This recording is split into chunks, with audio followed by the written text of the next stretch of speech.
Welcome back to the deep dive. I want to start today by asking you to do something that might feel a little unnatural, Okay. maybe even a little difficult given the world we live in. I want you to just take a breath. I want you to mentally step away from the news cycle for the next 40 minutes or so. Which is a massive ask these days. I mean, it feels like if you look away for 5 minutes, you've missed three major crises. It really does. And, usually when we meet here, we are diving headfirst into the weeds. We're dissecting a complex tech breakthrough that's going to change the economy next week, or Or we're trying to make sense of a geopolitical flare-up that's happening right this second. exactly. The vibe is usually urgent. It's usually about survival. It's what do I need to know right now to get through the dinner party conversation this weekend? Right. We're usually focused on the what and the how, what is happening, how does it affect my portfolio, how does it change the election map. Exactly. But today, we're doing something a little different.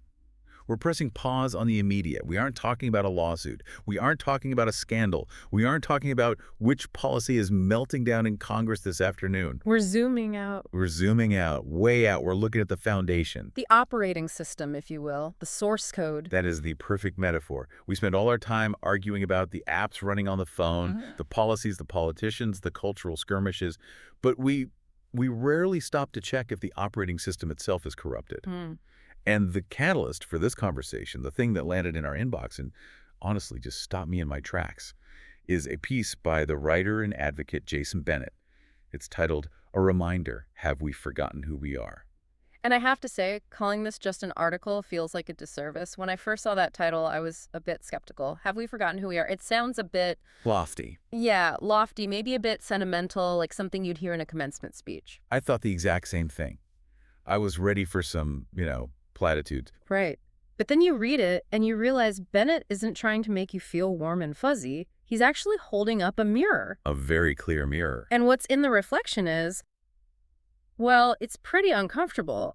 He's arguing that we're suffering from a specific kind of collective amnesia. Amnesia is a strong word. Yeah. I mean, what exactly have we forgotten? We've forgotten the American idea, and I don't mean the slogan version you see on a bumper sticker. I mean the actual mechanics of it. Okay. Bennett believes that the very specific set of values that most of us were taught as children, what I was just calling the source code of the nation, has been buried.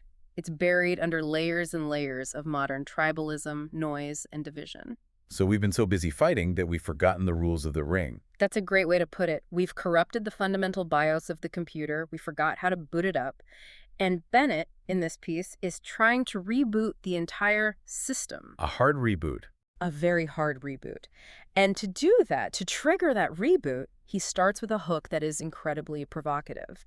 It's a question that, on the surface, seems like it belongs in a really heated political debate. Yeah. But he uses it to do something completely unexpected. Okay, let's unpack this because this is where the deep dive really begins. Yeah. Bennett opens his argument with a quote. And it's a line you have probably seen floating around the internet. Oh, for sure. It pops up in Twitter threads. It shows up in the comment sections of political posts, usually when the topic is immigration. The line is, Americans don't move to China or Somalia and run for office there. Why do Somalians move here and run for office? Right. And we need to pause here and just acknowledge how that line is typically used. In the current political climate, when someone says that, when someone types that into a comment box, what is the intent? What are they trying to say? It's an indictment. It's almost always meant as a gotcha. Exactly. It's meant to point a finger at the immigrant, at the outsider.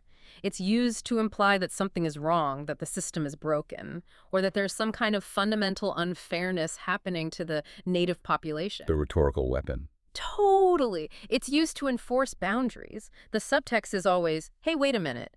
This isn't fair. Why do they get to do that here when we wouldn't be allowed to do the same over there? You can almost hear the tone of resentment in it. Why do we allow this? But here is where Bennett gets really interesting. He takes this rhetorical weapon, this thing that's meant to be an argument against immigration, and he completely disarms it. He does. He just flips it right on its head. It's brilliant.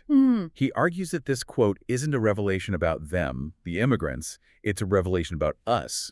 It's a revelation about the American system itself. This is the aha moment. Right at the start of the piece, Bennett is saying, look at the premise of the question. The fact that a Somali immigrant can move to the United States and run for office, that is not a loophole. Right. That isn't a mistake in the paperwork.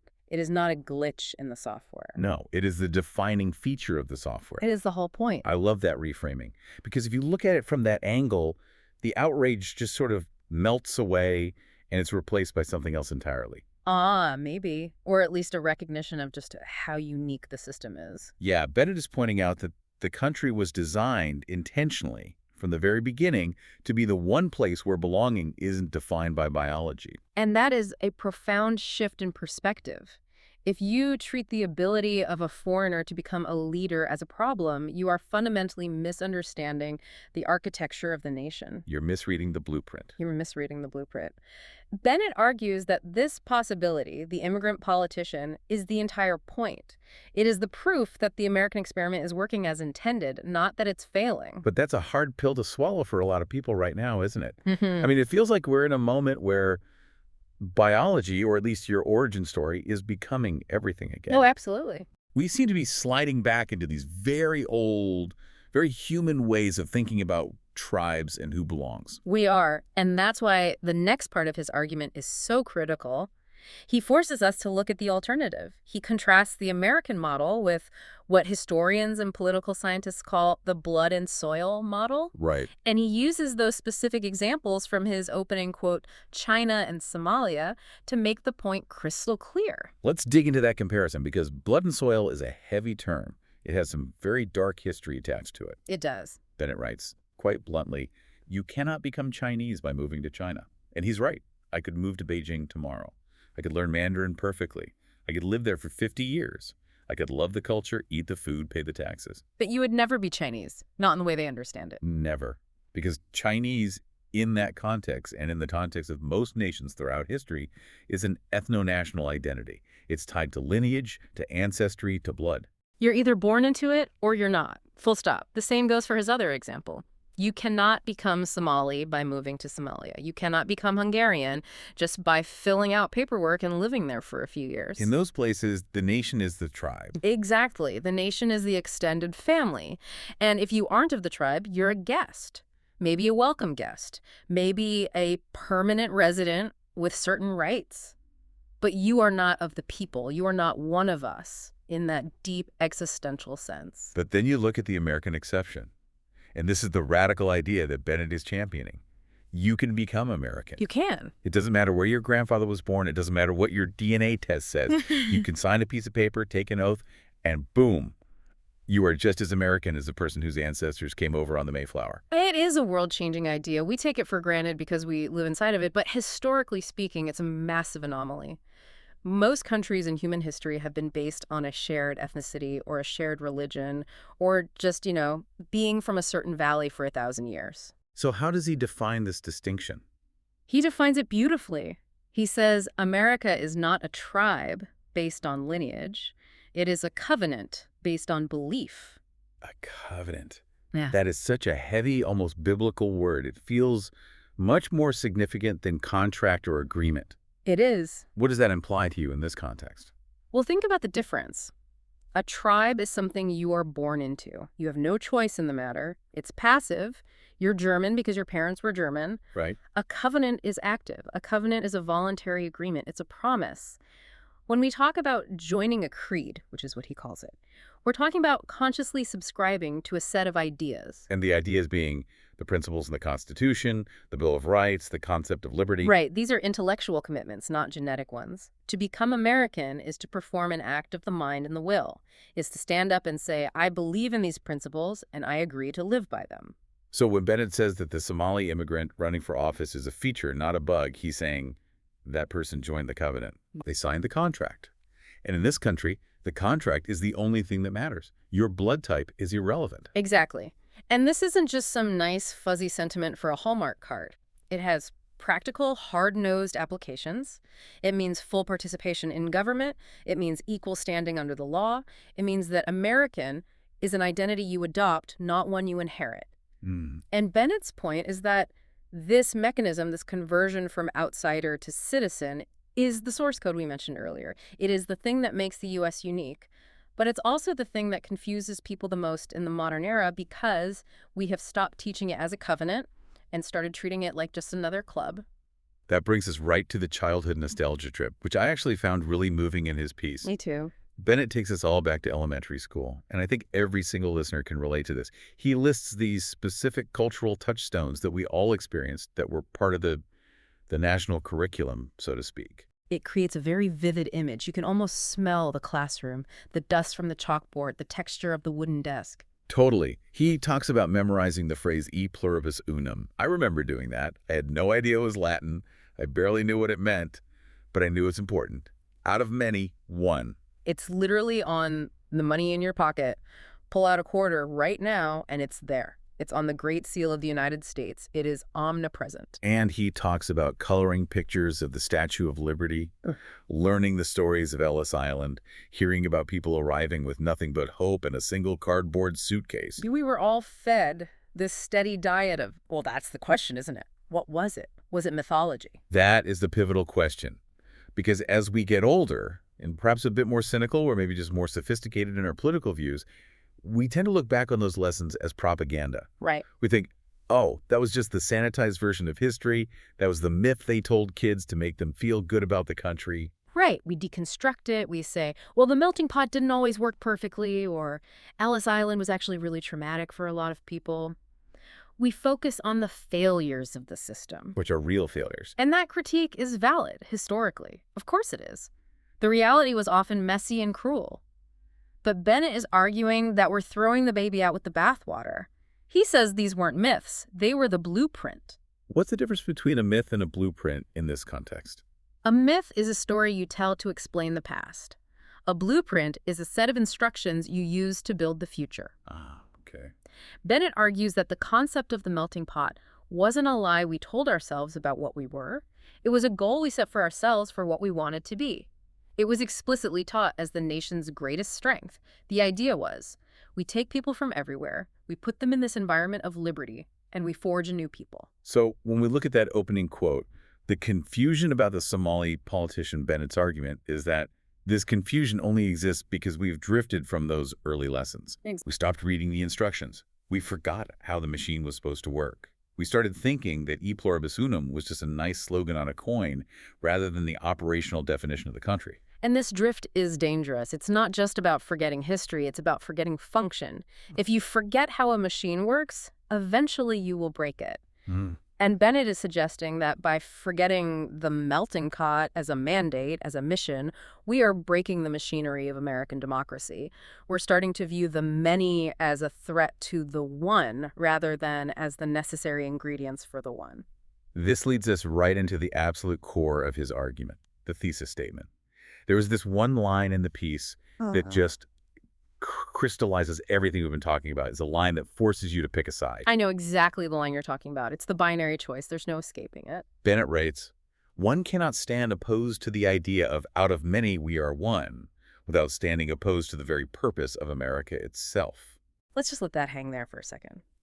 One cannot stand opposed to the idea of out of many we are one without standing opposed to the very purpose of America itself. It's powerful. This is a logical trap in the best possible way. He is stripping away all the noise and the nuance and saying, look, you can have your political preferences, you can have your views on tax rates or zoning laws or foreign policy, but on this specific issue, the issue of whether many can become one, there is no middle ground. He's saying that if you reject the melting pot, if you reject the idea that an outsider can truly become an insider, you aren't just protecting the country. Yeah. You are actually rejecting the foundation of the country. Precisely. If you fear the newcomer solely because they are a newcomer, you are actually fearing the nation's own origin story. You're fearing the very process that created the nation in the first place. That is a very uncomfortable mirror to hold up. It is, because it suggests that a lot of what passes for patriotism or nationalism in our current discourse is actually fundamentally anti-American in its structure. That is a heavy realization. Yeah. I mean, we hear a lot of rhetoric that claims to be about saving the country or taking it back. All the time. But Bennett is arguing that if your version of saving the country involves denying that people from anywhere can become American, if it means building walls to keep the many out, you're actually destroying the very thing that makes the U.S. possible. You're trying to turn a covenant nation into a tribe nation. And that's an impossible conversion. It's an impossible conversion. You cannot turn the U.S. into a blood and soil nation without completely dismantling the Constitution and the entire history of the Republic. The software doesn't run on that hardware.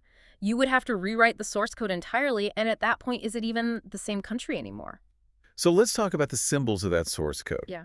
Because Bennett then shifts his focus from the classroom to the harbor.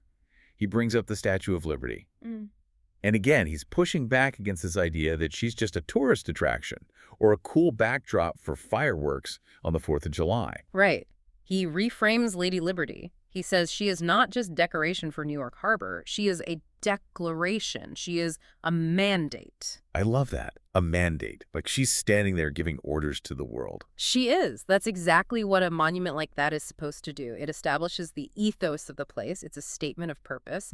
And Bennett takes us to the poetry, the words that are actually inscribed on the pedestal. Emma Lazarus. Emma Lazarus's poem. And we all know the famous lines, but hearing them in this context, right after discussing the covenant, they hit so much harder. Give me your tired, your poor, your huddled masses yearning to breathe free. And it goes on. He points out the other lines. It calls to the homeless, the tempest-tossed, the wretched refuse of your teeming shore. Wretched refuse? I mean, let that sink in. Think about those words. Refuse, trash, garbage. These are not flattering terms. The poem isn't asking for the best and brightest. It isn't asking for the wealthy aristocrats or the highly skilled engineers of the 19th century. No. It is explicitly asking for the people who were cast aside by the old world. That's such a key point. We often talk about merit-based immigration today, which has its own logic, sure. We want the scientists, the coders, the geniuses. Of course. But the foundational poetry of the country, the spirit of the statue, wasn't about merit. It was about rescue. It was about transformation. It was about the alchemy of the covenant. The radical idea was that the wretched refuse of the old world could come here, pass through that golden door that the poem mentions, and be transmuted into free, self-governing citizens. Wow. The assumption was that the system, the liberty, the opportunity, the covenant itself was strong enough to take anyone from any background and give them a new life and a new entity. The statue isn't guarding the door to keep people out. She is lifting a lamp to show them where the door is. I lift my lamp beside the golden door. The message is unmistakable. You can come here. You can belong here. You can become one of us. That is the creed. That is the invitation. And Bennett's point is that you cannot claim to love the statue while hating the invitation she represents. You can't love the symbol and despise the meaning. Exactly. You can't wear the flag pin and then reject the Constitution that the flag stands for. There has to be a consistency there. Which brings us to the drift. Because obviously we are living in a time where that invitation is, let's say, heavily contested. To say the least. Bennett diagnoses this as a drift into a suspicion of difference. He does. He argues that we have moved from viewing the melting pot as a mission, as something we are actively trying to achieve, to viewing it as a metaphor, and a disregarded one at that. We've allowed tribalism to seep back in. We look at that Somali politician from the opening question, and we don't see a success story of the American covenant. We see a Somali who is out of place. That perception is the drift. That is the amnesia he's talking about. It's tragic, really, when you think about it. We have this incredible, unique superpower as a nation, this ability to absorb and integrate and unify, and we are voluntarily trading it in for the same old ethnic conflict that has plagued the rest of the world for all of human history. That's the hard truth that Bennett presents. We are trading the exceptional for the ordinary. We are trading the future for the past. Because, let's be honest, tribalism is easy. It's the default setting for humanity. It's the default. It feels safe to only be around people who look like you and think like you. The covenant is hard. It requires work. It requires faith in your neighbor, even when they don't look like you. So how does he leave us? He doesn't just diagnose the problem and leave us feeling bad about it, does he? No, he leaves us with a confrontation. He poses a final challenge. And it's not just a question, it's a direct challenge to the reader. He asks, are we still willing to accept this as who we are and continue embracing our founder's vision and purpose? It's a yes or no question. You can't really fudge the answer. You can't. No. And the consequences of saying no are severe. This is where Bennett lands his final blow. It's the sting in the tail of the whole piece. Okay. He says that if we reject, out of many, one, if we reject this foundational vision, then we have no rights to claim patriotism. Wow. Okay. Yeah. That is That is the mic drop. No right to claim patriotism. It is, and it forces us to redefine what we even think patriotism is. Because usually we think of patriotism as nostalgia. We think it's about waving the flag, singing the anthem, remembering the war heroes. All of that is part of it, of course. It's part of it, but Bennett is saying that true patriotism is not an aesthetic, it's not an emotion, it is fidelity. Fidelity to the purpose. Exactly, fidelity to the blueprint. If you are a patriot, you have to be loyal to the core idea of the nation. And the core idea of this nation is that anyone, from anywhere, can become one of us. So if you reject that, If you reject that, you aren't a patriot of America. You might be a patriot of your specific demographic or your specific region or your specific heritage, but you aren't a patriot of the American covenant. You're a patriot of the tribe. that is a distinction that I think will sit with a lot of people for a long time. It separates the nationalists from the patriots in a very clean, intellectual way. It does. A nationalist loves the tribe. A patriot loves the country's ideals. A patriot loves the creed. Yes, and it reminds us that the purpose of the nation has never changed. The words on the statue haven't been erased. The motto on the money hasn't been scrubbed off. The only thing that has changed is us. We are the ones who have forgotten. The system is still there, waiting for us to boot it back up. So we've gone from a confusing quote about Somali politicians all the way back to the bedrock of the American soul. Yeah. It's a journey from a modern political gotcha moment to a reaffirmation of the covenant. And I think that's the power of a deep dive like this. It takes something that feels like a fleeting internet argument and reveals it to be a debate about the eternal questions of belonging and identity. It does. And so I want to leave you, the listener, with a thought to mull over as you go about your day. We've talked a lot about the covenant and the creed. Usually when you break a covenant, there are consequences. Mm-hmm. If America's a contract and we, the people, stop holding up our end of the deal, the out of many, one, and what happens to the contract? Does it become void? And if it does, what exactly are we left with? That is the question that keeps me up at night. If we stop being a covenant nation, we just become another landmass with borders, another tribe fighting over territory. And that is a much, much smaller thing to be. Jason Bennett's piece is a powerful reminder to not let that happen, a reminder to remember who we are. Thanks for listening to this deep dive. We will see you next time.